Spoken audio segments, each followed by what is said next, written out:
ಓಂ ಶ್ರೀ ಸಾಯಿರಾಮ್. ಪ್ರೀತಿ ವಿದ್ಯಾರ್ಥಿಗಳೇ, 9ನೇ ತರಗತಿಯ ಗಣಿತ ವಿಷಯ ಬಗ್ಗೆ ಮಾತಾಡ್ತಾ ಇದ್ದೇವೆ. ಸಂಖ್ಯೆ ಎಂಬುದು ನೀವು 8ನೇ ತರಗತಿಯಲ್ಲಿ ಓದಿದ್ರಿ. 8ನೇ ತರಗತಿಯಲ್ಲಿ ಯಾವ ವಿಷಯವನ್ನು ತಿಳಿದಿದ್ವಿ ಆ ವಿಷಯವನ್ನು ಮುಂದಿನ ಅವಧಿಯನ್ನು ನಾವು ಈ ತರಗತಿಯಲ್ಲಿ ತೆಗೆದುಕೊಳ್ತೇವೆ.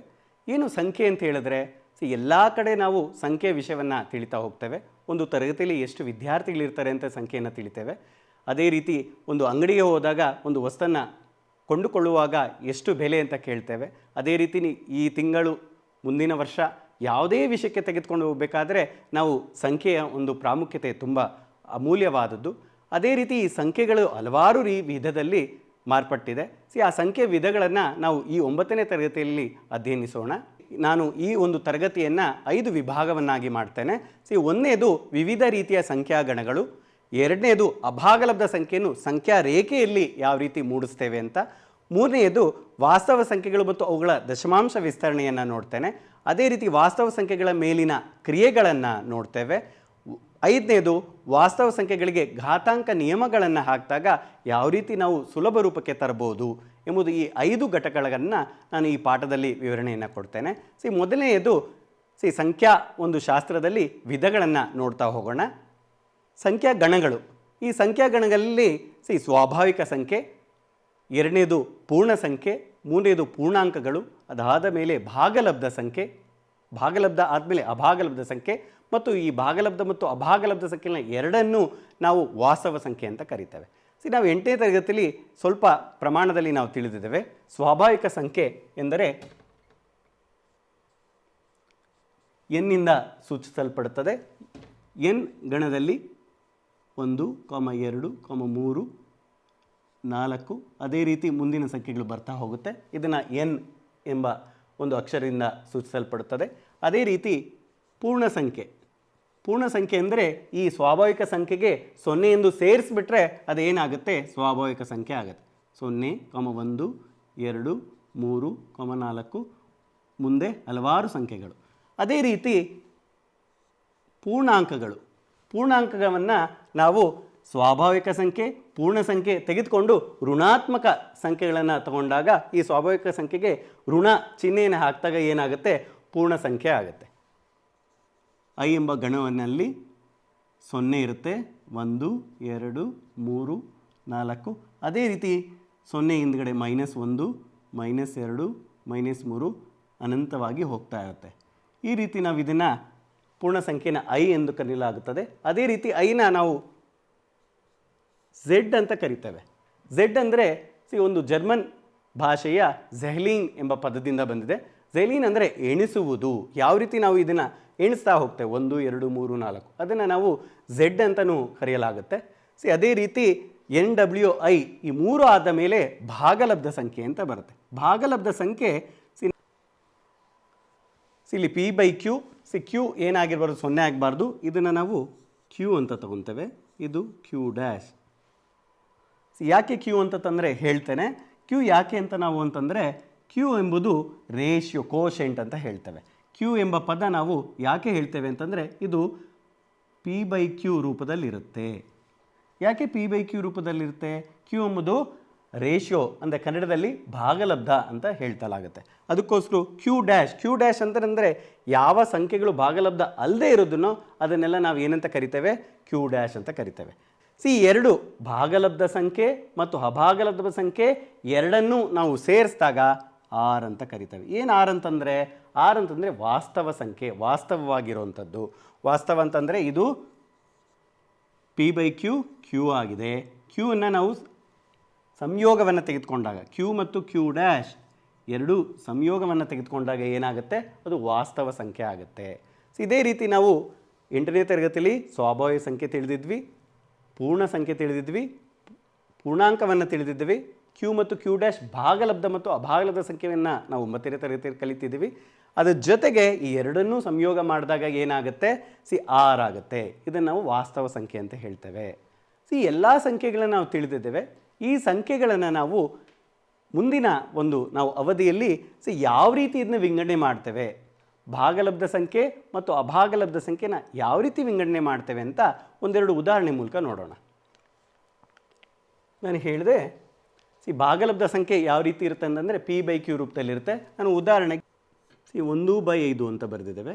1/5 ಅಂತಂದಾಗ ಭಾಗಾಕಾರ ಆಗೋದಿಲ್ಲ, ಅದಕ್ಕೋಸ್ಕರ ನಾವು ದಶಮಾಂಶವನ್ನು ಇಟ್ಟಾಗ ಇಲ್ಲಿ 0 ಬರುತ್ತೆ. ಅದಕ್ಕೋಸ್ಕರ ಎಷ್ಟಾಗುತ್ತೆ? 5 2 10 ಆಗುತ್ತೆ. ಇದನ್ನು ಭಾಗಲಬ್ಧ ಸಂಖ್ಯೆ ಹೇಳ್ತೀವಿ. ಅದೇ ರೀತಿ 4/6 ಇದನ್ನು ಸಂಕ್ಷೇಪಿಸಿದಾಗ 2/3 ಅಂತ ಬರುತ್ತೆ. ಅಂದರೆ 2 2 4 2 3 ಇದು ಭಾಗಲಬ್ಧ ಸಂಖ್ಯೆ ಅಂತ ಹೇಳ್ತೇವೆ. ಈಗ ನಾವು ಭಾಗಲಬ್ಧ ಮತ್ತು ಅಭಾಗಲಬ್ಧ ಸಂಖ್ಯೆಯನ್ನು ವಿಂಗಡಿಸ್ತೇವೆ. ಈ ವಿಂಗಡಿಸನೆ ಒಂದು ಅಭ್ಯಾಸದ ಮೂಲಕ ನೋಡೋಣ. ಈ ಅಭ್ಯಾಸದಲ್ಲಿ ಒಟ್ಟು 6 ಪ್ರಶ್ನೆಗಳಿದೆ. ಈ ಕೆಳಗಿನ ಸಂಖ್ಯೆಗಳನ್ನು ಭಾಗಲಬ್ಧ ಮತ್ತು ಅಭಾಗಲಬ್ಧ ಸಂಖ್ಯೆಗಳನ್ನಾಗಿ ವಿಂಗಡಿಸಿ ನೋಡೋಣ. ಈಗ 7/8 ಅಂತ ಸಂಖ್ಯೆ ಇದೆ. 7/8 ಭಾಗಲಬ್ಧ ಸಂಖ್ಯೆಯಲ್ಲೇ ಬರುತ್ತೆ. ಯಾಕೆ? ಇದೊಂದು ಭಾಗಿಸ್ಬೋದು, P/Q ರೂಪದಲ್ಲಿದೆ. ಅದೇ ರೀತಿ ಎರಡನೇದು ವರ್ಗಮೂಲ 64. ವರ್ಗಮೂಲ 64ನ ಯಾವುದರ ವರ್ಗ ಹೇಳ್ಬೋದು? 8ರ ವರ್ಗ 64 ಅಂತ ಹೇಳ್ಬೋದು. ಅದೇ ರೀತಿ ವರ್ಗಮೂಲ 64ನ ನಾವು ಏನಂತ ಹೇಳ್ಬೋದು? 8 ಹೇಳ್ಬೋದು. ಅದಕ್ಕೋಸ್ಕರ ಅದನ್ನು 8ನ P/Q ರೂಪದಲ್ಲಿ ಬರಿಬೋದು. ಅದಕ್ಕೋಸ್ಕರ ವರ್ಗಮೂಲ 64 ಭಾಗಲಬ್ಧ ಸಂಖ್ಯೆಯಲ್ಲಿ ಬರುತ್ತೆ. ಮೂರನೇದು 12. 12 ಒಂದು ಸ್ವಾಭಾವಿಕ ಸಂಖ್ಯೆ. ಆ ಸ್ವಾಭಾವಿಕ ಸಂಖ್ಯೆನ ಕೆಳಗಡೆ ಛೇದದಲ್ಲಿ 1 ಬರೆದಾಗ 12/1 ಅಂದರೆ P/Q ರೂಪದಲ್ಲಾಗುತ್ತೆ. ಆದ್ದರಿಂದ ಭಾಗಲಬ್ಧ ಸಂಖ್ಯೆ ಆಗುತ್ತೆ. ಅದೇ ರೀತಿ 4ನೇದು 0.35. ದಶಮಾಂಶ 35ನ್ನು ನಾವು ಏನಂತ ಬರಿಬೋದು ಅಂತಂದರೆ 35 ಎಷ್ಟು ದಶಮಾಂಶ ಚಿಹ್ನೆಗಳು ಇದೆ? 2 ಅಕ್ಷರ ಹಿಂದೆ ಇದೆ. ಅದಕ್ಕೋಸ್ಕರ ನಾವು ಇನ್ನೇನಂತ ಬರಿಬೋದು? 100.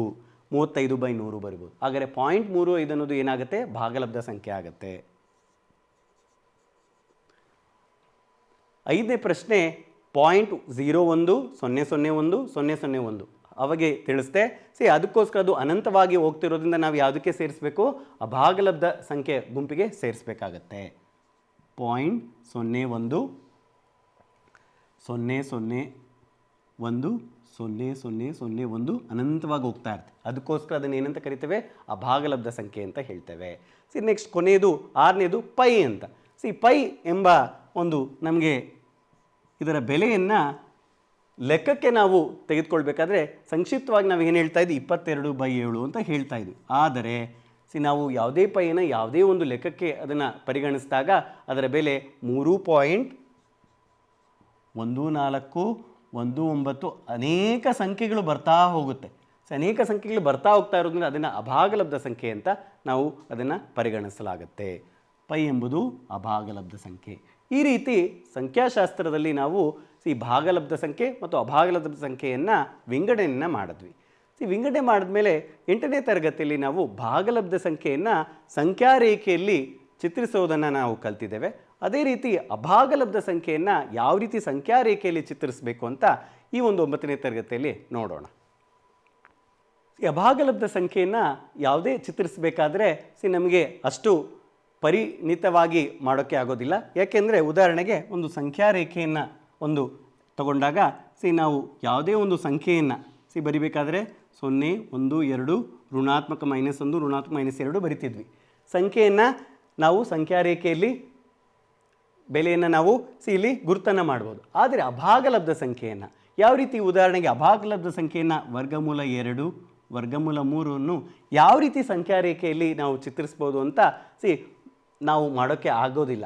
ಅದಕ್ಕೋಸ್ಕರ ಒಬ್ಬ ಗಣಿತಶಾಸ್ತ್ರಜ್ಞ ಪೈಥಾಗರಸ್ ಎಂಬುವನು ಯಾವ ರೀತಿ ನಾವು ಒಂದು ಸಂಖ್ಯೆಯಿಂದ ತೆಗೆದುಕೊಂಡು ಅಭಾಗಲಬ್ಧ ಸಂಖ್ಯೆಯನ್ನು ಗುರುತಿಸ್ಬೋದು ಅಂತ ಹೇಳ್ತಾ ಹೋಗ್ತಾನೆ. ಯಾವ ರೀತಿ ಈ ಪೈಥಾಗರಸ್ ಪ್ರಮೇಯವನ್ನು ಹೇಳಿದ ಪೈಥಾಗರಸ್ ಅಂತ ನೋಡೋಣ.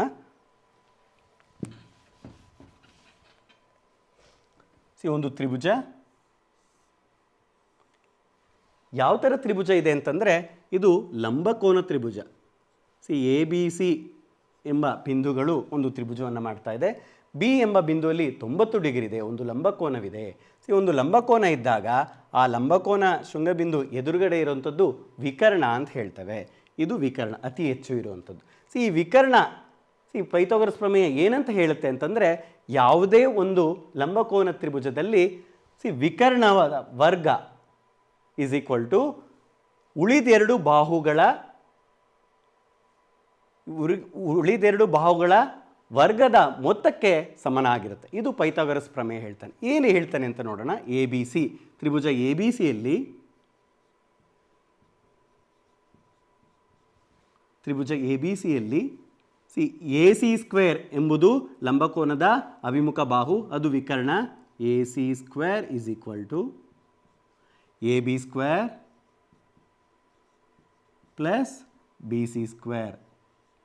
ಅಂದರೆ ಎ ಸಿಯ ವರ್ಗ ಇಸ್ ಈಕ್ವಲ್ ಟು ಎ ಬಿಯ ವರ್ಗ ಮಧ್ಯದಲ್ಲಿ ಮೊತ್ತ ಅಂತ ಹೇಳಿದ್ದೇವೆ ಮತ್ತು ಬಿ ಸಿಯ ವರ್ಗ. ಈ ರೀತಿ ಒಂದು ಪೈಥಾಗರಸ್ ಪ್ರಮೇಯವನ್ನು ಹೇಳಲಾಗುತ್ತೆ. ಇದೇ ರೀತಿ ಇರಬೇಕು ಅಂತ ಚಿತ್ರ ಏನಿಲ್ಲ, ನಾನು ಈ ರೀತಿಯೂ ತೆಗೆದುಕೊಳ್ಬೋದು. ಇದು ಪಿ ಕ್ಯೂ ಆರ್ ಎಂಬುದಾಗಲಿ. ಇಲ್ಲಿ ಪಿ ಎಂಬ ಕೋನ ಏನಾಗಿದೆ? ಲಂಬಕೋನ ಆಗಿದೆ. ಇಲ್ಲಿ ಯಾವ ರೀತಿ ಹೇಳೋಣ? ಪಿ ಅಭಿಮುಖ ಕೋನದ ಬಾಹು ಯಾವುದು? Q R. ಅಂದರೆ ತ್ರಿಭುಜ ಪಿ ಕ್ಯೂ ಆರ್ ನಲ್ಲಿ ಕ್ಯೂ ಆರ್ನ ವರ್ಗ ಇಸ್ ಈಕ್ವಲ್ ಟು ಉಳಿದೆರಡು ವರ್ಗಗಳ ಮೊತ್ತವಾಗಿರುತ್ತೆ. ಅಂದರೆ ಕ್ಯೂ ಆರ್ ವರ್ಗ is equal to P Q ವರ್ಗ ಪ್ಲಸ್ ಪಿ ಆರ್ ರ ವರ್ಗ. ಇದು ಪೈಥಾಗರಸ್ ಪ್ರಮೇಯ ಹೇಳಲಾಗುತ್ತೆ. ಇಲ್ಲಿ ನಾನು ಏನು ಮಾಡ್ತೇನೆ, ಒಂದು ಸಂಖ್ಯೆಯನ್ನು ತೆಗೆದುಕೊಳ್ತೇನೆ. ಯಾವುದೇ ಒಂದು, ಈಗ ನಾವು ವರ್ಗಮೂಲ 2 ವರ್ಗಮೂಲ 3 ಮಾಡಬೇಕಾಗತ್ತೆ. ಅದಕ್ಕೋಸ್ಕರ ನಾನು ಏನು ಮಾಡ್ತೀನಿ, ತ್ರಿಭುಜ ಎ ಬಿ ಸಿಯಲ್ಲಿ ಒಂದು ವರ್ಗವನ್ನು ನಾವೇನು ಕಂಡುಹಿಡಬೇಕು? ವರ್ಗಮೂಲ 2 ಕಂಡುಹಿಡಬೇಕಲ್ವಾ? ಇದು ವರ್ಗಮೂಲ 2 ಆಗಿರಲಿ ಅಂತ ತೆಗೆದುಕೊಳ್ತೇನೆ. ಮತ್ತು ಯಾವತ್ತು ಪಾದ ನಾವು ಕಂಡುಹಿಡಿಯೋದಕ್ಕೆ ಹೋಗೋಣ, ಎತ್ತರ ಯಾವತ್ತು ಒಂದು ಮಾನವಾಗಿರಲಿ. ಈಗ ಇದನ್ನೇ ನಾನು ಪೈಥಾಗರಸ್ ಪ್ರಮೇಯಕ್ಕೆ ಅಳವಡಿಸೋಣ. ಏನಾಗುತ್ತೆ, ನಾವು ಬಿ ಸಿಯನ್ನು ಕಂಡುಹಿಡಬೇಕು, ಹಾಗೆ ಇಟ್ಕೊತೇನೆ. ನಮಗೆ ಎ ಸಿ ಗೊತ್ತಿದೆ. ಎ ಸಿಯ ವರ್ಗ ಅಂತಂದರೆ ವರ್ಗಮೂಲ 2 ಅದರ ವರ್ಗ ಇಸ್ ಈಕ್ವಲ್ ಟು ಎ ಬಿಯ ವರ್ಗ. ಎ ಬಿಯ ವರ್ಗ ಅಂತಂದರೆ 1ರ ವರ್ಗ ಪ್ಲಸ್ ಬಿ ಸಿ ವರ್ಗವನ್ನು ನಾವು ಕಂಡುಹಿಡಬೇಕು, ಹಾಗೆ ಇರಲಿ. ವರ್ಗಮೂಲ 2ರ ವರ್ಗ ಅಂತಂದರೆ ವರ್ಗಮೂಲ 2 ಇಂಟು ವರ್ಗಮೂಲ 2. ವರ್ಗಮೂಲ ಮತ್ತು ವರ್ಗ 2 ಛೇದಿಸಿದಾಗ ನಮ್ಗೆ ಉಳಿದಿರೋದು 2 ಮಾತ್ರ ಇಸ್ ಈಕ್ವಲ್ ಟು 1ರ ವರ್ಗ ಅಂದರೆ 1 ಪ್ಲಸ್ ಬಿ ಸಿ ಸ್ಕ್ವೇರ್. 1 ಬಲಗಡೆ ಇದೆ, ಆ 1ನ್ನು ಎಡಗಡೆ ತರ್ತಾನೆ. 2 ಮೈನಸ್ 1 ಏನಾಗುತ್ತೆ? 1 ಆಗುತ್ತೆ is equal to B C square. B C square ವರ್ಗ ಇದೆ, ಎರಡು ಕಡೆಯೂ ವರ್ಗಮೂಲವನ್ನು ತೆಗೆದಾಗ ಏನಾಗುತ್ತೆ? 1ರ ವರ್ಗಮೂಲ is equal to B C square. 2 cancel ಆದಾಗ ಬಿ ಸಿ ಬರುತ್ತೆ. ವರ್ಗಮೂಲ 1 ಯಾವ ಏನಾಗಿರುತ್ತೆ? 1 ಆಗಿರುತ್ತೆ. ಅದಕ್ಕೋಸ್ಕರ ಏನು ಬರುತ್ತೆ? B C is equal to 1 ಆಗುತ್ತೆ. ಹಾಗಾದರೆ ಬಿ ಸಿ ಬೆಲೆ ಏನು? 1.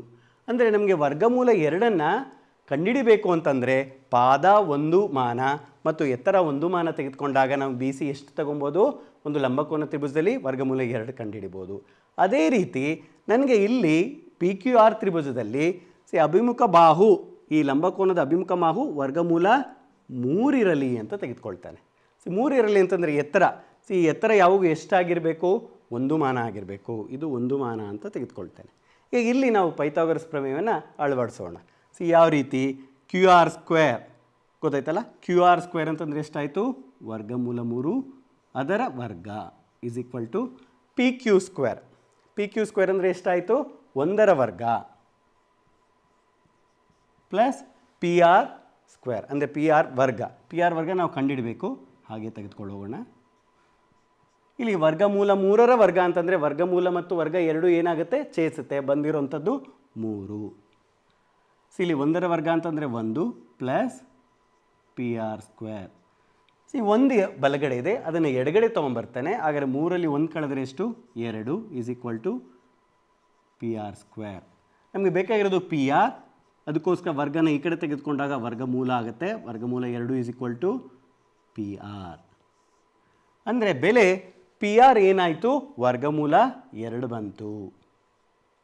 ಅಂದರೆ ನನಗೆ ವರ್ಗಮೂಲ 3 ಕಂಡುಹಿಡಬೇಕಾದ್ರೆ ಸಂಖ್ಯಾ ರೇಖೆಯಲ್ಲಿ ಏನಂತ ತೊಗೊಬೇಕು? ಎತ್ತರ ಯಾವತ್ತು 1 ಮಾನ ತೆಗೆದುಕೊಳ್ಬೇಕು, ಪಿ ಆರ್ ಯಾವತ್ತು ವರ್ಗಮೂಲ 2 ತೆಗೆದುಕೊಳ್ಬೇಕು. ಇದೇ ಪೈಥಾಗರಸ್ ಪ್ರಮೇಯವನ್ನು ನಾವು ಉಪಯೋಗಿಸ್ಕೊಂಡು ವರ್ಗಮೂಲ 2 ಮತ್ತು ವರ್ಗಮೂಲ 3ನ್ನು ನಾವು ಸಂಖ್ಯಾ ರೇಖೆಯಲ್ಲಿ ಯಾವ ರೀತಿ ರಚಿಸೋಣ ಅಂತ ನೋಡೋಣ. ಈಗ ನಾವು ಕಂಡುಹಿಡಬೇಕಾಗಿದ್ದು ವರ್ಗಮೂಲ 2 ಮತ್ತು ವರ್ಗಮೂಲ 3 ಎಂಬ ಸಂಖ್ಯೆಯನ್ನು ನಾವು ಒಂದು ಸಂಖ್ಯಾ ರೇಖೆಯನ್ನು ರಚಿಸೋಣ.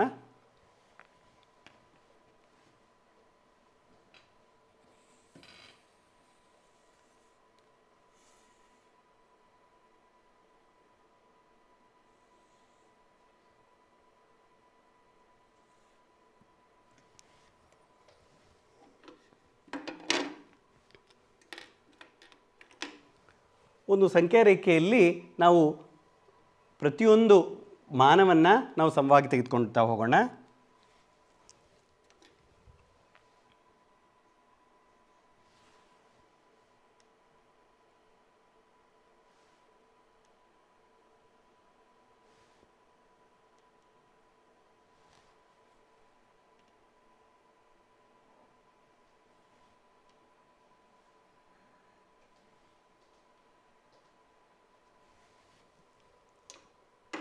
ಸಿ 0 ಬಲಗಡೆ ಇರೋದೆಲ್ಲ ಧನಾತ್ಮಕ ಸಂಖ್ಯೆಗಳು,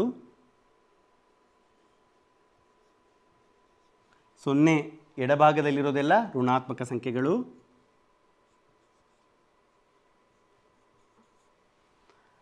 ಈಗ ನಾವು ಪೈಥಾಗರಸ್ ಪ್ರಮೇಯವನ್ನು ಉಪಯೋಗಿಸ್ಕೊಂಡು ಸಂಖ್ಯಾ ರೇಖೆ ಯಾವುದು? ಇದು ಅಭಾಗಲಬ್ಧ ಸಂಖ್ಯೆ, ವರ್ಗಮೂಲ 2 ಮತ್ತು ವರ್ಗಮೂಲ 3.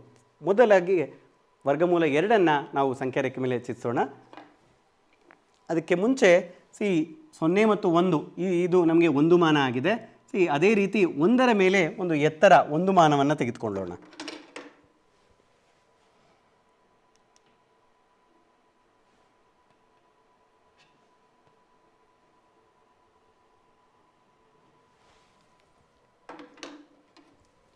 ಒಂದು ಲಂಬಕೋನವನ್ನು ನಾವು ಎಳೆಯೋದಕ್ಕೆ ಈಗ ತಾನೇ ನಾವು ಹೇಳಿದ್ವಿ, ಒಂದು ಲಂಬಕೋನವನ್ನು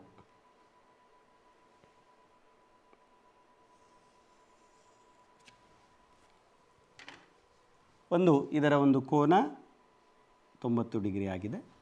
ನಾವಿಲ್ಲಿ ಒಂದು ಮಾನವನ್ನು ಎಳೆದಿದ್ದೇವೆ. ಈ ಒಂದು ಮಾನವನ್ನು ಉಪಯೋಗಿಸ್ಕೊಂಡು ಇಲ್ಲಿ OA, ಈ ಒಂದು 0ನ O ಅಂತ ತೆಗೆದುಕೊಳ್ತೇನೆ, 1ನೇದು A ಅಂತ ತೆಗೆದುಕೊಳ್ತೇನೆ. ಇಲ್ಲಿ ಛೇದವಾಗಿರುವಂಥ ಬಿಂದುವನ್ನು ನಾನು B ಅಂತ ತೆಗೆದುಕೊಳ್ತೇನೆ. ಆ B ಮತ್ತು O ಎಂಬ ಬಿಂದುಗಳನ್ನು ಸೇರಿಸ್ತೇನೆ.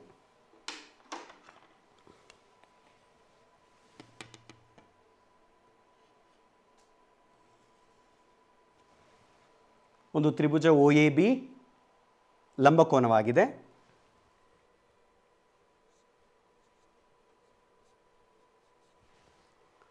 OAB ಲಂಬಕೋನ ಆಗಿದೆ. ನಾವು ಅವಾಗೆ ತಿಳಿಸಿದಂತೆ ತ್ರಿಭುಜ OABಯಲ್ಲಿ OA ಒಂದು ಮಾನವಾಗಿದೆ.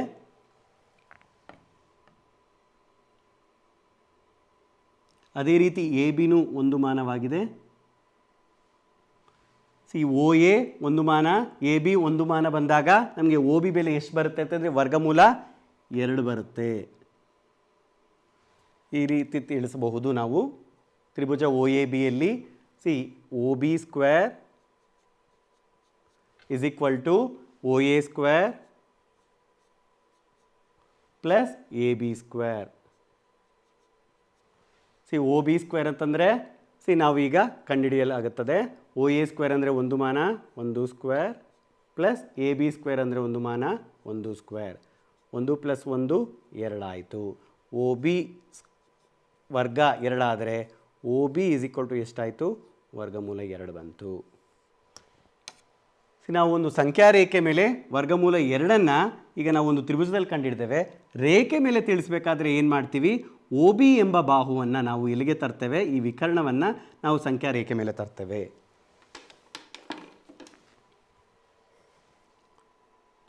OB ಬಾಹು ಎಷ್ಟಿರುತ್ತೋ ಅದೇ ರೀತಿ ನಾವು ಅದನ್ನು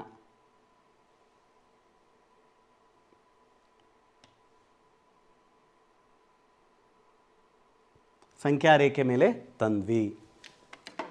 ಆ ಸಂಖ್ಯಾ ರೇಖೆ ಮೇಲೆ ಎಲ್ಲಿ ಈ OBಯು ಈ ಒಂದು ಸಂಖ್ಯಾ ರೇಖೆ ಮೇಲೆ ಛೇದಿಸುತ್ತೆ ಆ ಬಿಂದುವನ್ನು ನಾನು P ಅಂತ ಕರಿತೇನೆ. ಈ P ಬೆಲೆ ಎಷ್ಟು ಈ ಸಂಖ್ಯಾ ರೇಖೆಯಲ್ಲಿ ಅಂತಂದರೆ ವರ್ಗಮೂಲ 2. ಅದೇ ರೀತಿ ವರ್ಗಮೂಲ 2 ನಾವು ಸಂಖ್ಯಾ ರೇಖೆ ಮೇಲೆ ತಂದ್ರಿ.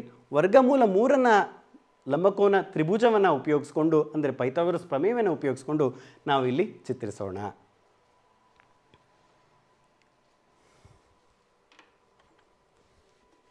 ನಾನು ಈಗ ತಾನೇ ತಿಳಿಸ್ದೆ ಯಾವಾಗೂ ಲಂಬಕೋನವಾಗಿರಬೇಕು ಅಂತ. ನಾನೇನು ಮಾಡ್ತೇನೆ, OBಯನ್ನು ಏನು ಮಾಡ್ತೇನೆ, ಬಾಹುವನ್ನಾಗಿ ಪಾದವನ್ನಾಗಿ ಇಟ್ಕೊಂಡು ನಾನು ಒಂದು ಲಂಬಕೋನವನ್ನು ರಚಿಸ್ತೇನೆ.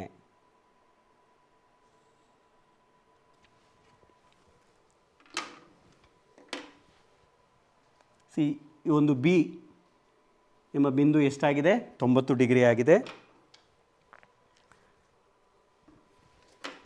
ನಾನು ಅವಾಗೆ ಹೇಳಿದೆ ಪಾದ ಎಷ್ಟಾಗಿದೆ ವರ್ಗಮೂಲ 2 ಇದೆ. ಎತ್ತರ ಯಾವಾಗೂ ಒಂದು ಮಾನವನ್ನು ತೆಗೆದುಕೊಳ್ಬೇಕು.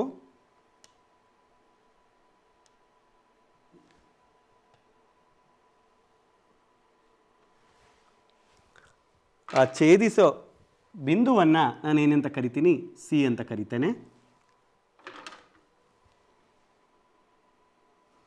ಈಗ ನಾವು ಆ ಸಿ ಬಿಂದುವನ್ನು ಓಗೆ ಸೇರಿಸೋಣ.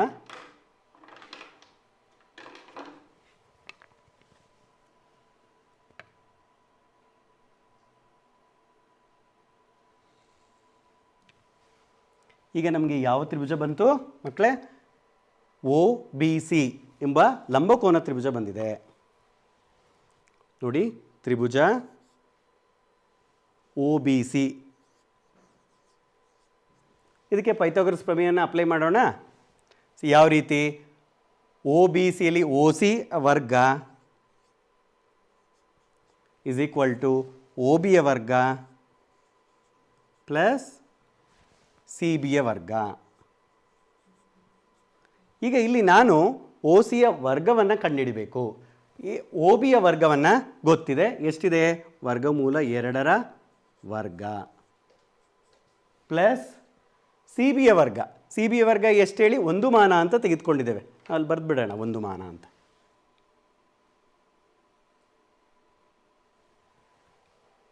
ಒಂದು ಮಾನ ತೆಗೆದುಕೊಂಡಿದ್ದರಿಂದ ಸಿ ಬಿ ಎಷ್ಟಾಗುತ್ತೆ?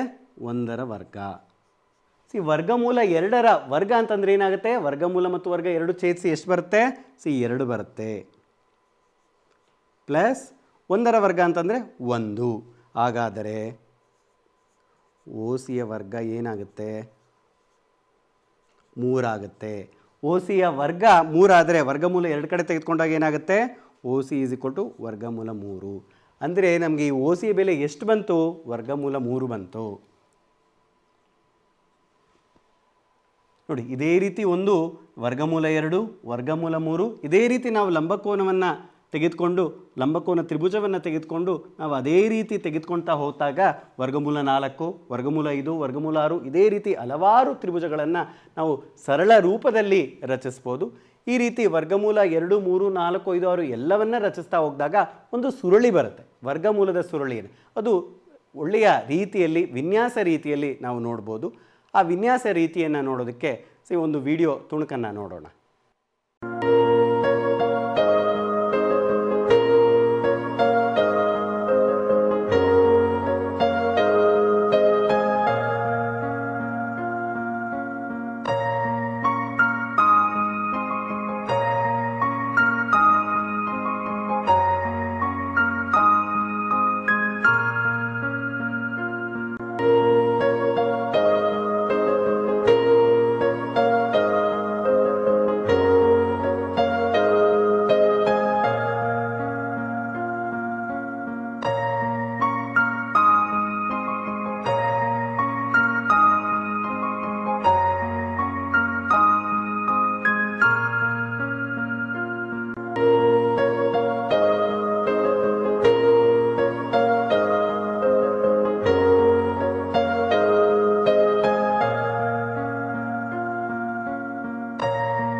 ಇದುವರೆಗೂ ನಾವು ಕಲಾತ್ಮಕವಾಗಿ ಒಂದು ವರ್ಗಮೂಲದ ಸುರುಳಿಯನ್ನು ರಚನೆ ಮಾಡೋದನ್ನು ನೋಡಿದ್ದೇವೆ. ಅದೇ ರೀತಿ ಒಂದು ಲಂಬಕೋನ ತ್ರಿಭುಜ ಇನ್ನೊಂದು ಲಂಬಕೋನ ತ್ರಿಭುಜಕ್ಕೆ ಏನಾಗ್ತದೆ, ಬಾಹುಗಳು ಒಂದಕ್ಕೊಂದು ಐಕ್ಯವಾಗ್ತಿದೆ. ಈ ರೀತಿ ನಾವು ಮನೆಯಲ್ಲಿ ಹಲವಾರು ರೀತಿಯಲ್ಲಿ ರಚಿಸಿದಾಗ ಒಂದು ಕಲಾತ್ಮಕ ಚಿತ್ರವನ್ನು ನೋಡ್ಬೋದು. ಈ ಹಲವಾರು ಕಲಾತ್ಮಕ ರಚನೆಯನ್ನು ನೋಡ್ತಾ ನಮ್ಮ ಮಕ್ಕಳು ಒಂದು ಸ್ವಲ್ಪ ಕಲಾತ್ಮಕ ಚಿತ್ರವನ್ನು ಮೂಡಿಸಿದ್ದಾರೆ. ಅದನ್ನು ಈಗ ನೋಡೋಣ. ನೋಡಿ, ಹಲವಾರು ಚಿತ್ರಗಳನ್ನು ಇಲ್ಲಿ ನೋಡ್ತಾ ಹೋಗ್ತಾ ಇದ್ದಾವೆ. ಒಂದು ಬೀಸಿನಿಗೆ ಆಗಿರ್ಬೋದು, ಇನ್ನೊಂದು ಒಂದು ಅಳಿಲು ಆಗಿರ್ಬೋದು. ಅದೇ ರೀತಿ ಹಲವಾರು ಕಲಾತ್ಮಕ ಚಿತ್ರಗಳು ಬಣ್ಣ ಬಣ್ಣ ರೀತಿಯಲ್ಲಿ ವ್ಯಕ್ತಪಡಿಸಿದ್ದಾರೆ. ಇದು ನಮ್ಮ ಒಂದು ಬುದ್ಧಿಶಕ್ತಿಗೆ ಆಗಿರ್ಬೋದು ಅಥವಾ ನಮ್ಮ ಮನಸ್ಸನ್ನು ಹಗುರಪಡಿಸೋಕ್ಕೋಗಾಗಿರ್ಬೋದು ಈ ವರ್ಗಮೂಲ ಸುರುಳಿಯ ರೇಖಾತ್ಮಕ ನಮಗೆ ಒಂದು ಕಲಾತ್ಮಕವಾಗಿ ವಿನ್ಯಾಸವನ್ನು ಮೂಡಿಸ್ಬೋದು. ಮಕ್ಕಳಲ್ಲಿ ಸೃಜನಶೀಲತೆ ಹೆಚ್ಚಾಗುತ್ತೆ. ಈ ರೀತಿ ನಾವು ವರ್ಗಮೂಲ 2 ಮತ್ತು ವರ್ಗಮೂಲ 3ನ್ನು ಸಂಖ್ಯಾರೇಖೆಯಲ್ಲಿ ವ್ಯಕ್ತಪಡಿಸ್ತೀವಿ. ನಾವು ಇದುವರೆಗೂ ಏನು ಕಲ್ತಿದ್ವಿ, ಈ ಒಂದು ತರಗತಿಯ ಒಂದು ಸಣ್ಣ ಅಭ್ಯಾಸವನ್ನು ನಿಮಗೆ ಕೊಡಲಾಗುತ್ತೆ. ಅಭ್ಯಾಸವನ್ನು ತೆಗೆದುಕೊಳ್ಳಿ. ಮನೆ ಕೆಲಸ 1ನೇದು. ಈ 1ನೇ ಪ್ರಶ್ನೆ ಸರಿಯಾದ ಉತ್ತರವನ್ನು ಆರಿಸಿ ಬರೆಯಿರಲ್ಲಿ. ಒಟ್ಟು 4 ಪ್ರಶ್ನೆಗಳಿದೆ. 1ನೇ ಪ್ರಶ್ನೆ, ಕೆಳಗಿನಗಳಲ್ಲಿ ಅಭಾಗಲಬ್ಧ ಸಂಖ್ಯೆಯು ಡ್ಯಾಶ್. ಅದರಲ್ಲಿ ಎ 2.4, ಬಿ 1.5 ಮೇಲೆ ಗೆರೆ, ಅದೇ ರೀತಿ 3ನೇದು 0.77 ಅದರ ಮೇಲೆ ಪೂರ್ಣ ಗೆರೆ ಇರುತ್ತೆ. D pi. 2ನೇದು ವರ್ಗಮೂಲ 3 ಮತ್ತು ವರ್ಗಮೂಲ 5ರ ನಡುವೆ ಇರುವ ಭಾಗಲಬ್ಧ ಸಂಖ್ಯೆಗಳು ಡ್ಯಾಶ್. 1ನೇ ಎ 1, ಬಿ 3, ಸಿ ಅನಂತ, ಡಿ ಯಾವುದೂ ಇಲ್ಲ. 3ನೇದು ಇವುಗಳಲ್ಲಿ ಯಾವುದು ಭಾಗಲಬ್ಧ ಸಂಖ್ಯೆಯಾಗಿದೆ. ಎ ವರ್ಗಮೂಲ 2, ಬಿ ವರ್ಗಮೂಲ 22, 3 ವರ್ಗಮೂಲದಲ್ಲಿ 225, ಡಿ ವರ್ಗಮೂಲ 0.20, 200, 2002 ಅನಂತವಾಗಿದೆ. 4ನೇದು 2 ಅಭಾಗಲಬ್ಧ ಸಂಖ್ಯೆಯ ಗುಣಲಬ್ಧವು ಡ್ಯಾಶ್ ಆಗಿರುತ್ತದೆ. ಎ ಭಾಗಲಬ್ಧ, ಬಿ ಅಭಾಗಲಬ್ಧ, ಸಿ ಒಂದು ಪೂರ್ಣಾಂಕ, ಡಿ ಕೆಲವು ಸಲ ಭಾಗಲಬ್ಧ ಕೆಲವು ಸಲ ಅಭಾಗಲಬ್ಧ. ಈ ಪ್ರಶ್ನೆಗಳನ್ನು ಮುಂದಿನ ಅವಧಿಯಲ್ಲಿ ತೆಗೆದುಕೊಳ್ಳೋಕೆ ಮುಂಚೆ ನೀವೆಲ್ಲ ಮಾಡ್ಕೊಂಡು ಬಂದಿರಿ ಮಕ್ಕಳೇ. ಆ ಅವಧಿಯಲ್ಲಿ ನಾನು ಇದಕ್ಕೆ ಉತ್ತರವನ್ನು ಹೇಳ್ತೇನೆ. ಇದೇ ರೀತಿ ನಾವು ಹಲವಾರು ಅಭ್ಯಾಸವನ್ನು ಗಣಿತ ಇಷ್ಟಪಟ್ಟು ಮಾಡಿದಾಗ ಸುಖವನ್ನು ನಮಗೆ ಕೊಡುತ್ತೆ. ಯಾವುವು ಕಷ್ಟ ಅನಿಸುತ್ತೆ ಅಂತ ಅಂದಾಗ ಗಣಿತವು ನಾವು ಕ್ಲಿಷ್ಟಕರ ಆಗುತ್ತೆ. ಅದಕ್ಕೋಸ್ಕರ ಆನಂದವಾಗಿ ಸಂತೋಷವಾಗಿ ಈ ಗಣಿತ ತರಗತಿಯನ್ನು ಕೇಳಿದ್ದೀರಾ ಮಕ್ಕಳೇ. ಮುಂದಿನ ಅವಧಿಯಲ್ಲಿ ನಾನು ಈ ಭಾಗಲಬ್ಧ ಸಂಖ್ಯೆಯ ಒಂದು ವಿಸ್ತರಣೆ, ದಶಮಾಂಶದ ವಿಸ್ತರಣೆ ಯಾವ ರೀತಿ ನೋಡೋದನ್ನು ನಾವು ನೋಡ್ತಾ ಹೋಗೋಣ. ಜೈ ಸಾಯಿರಾಮ್.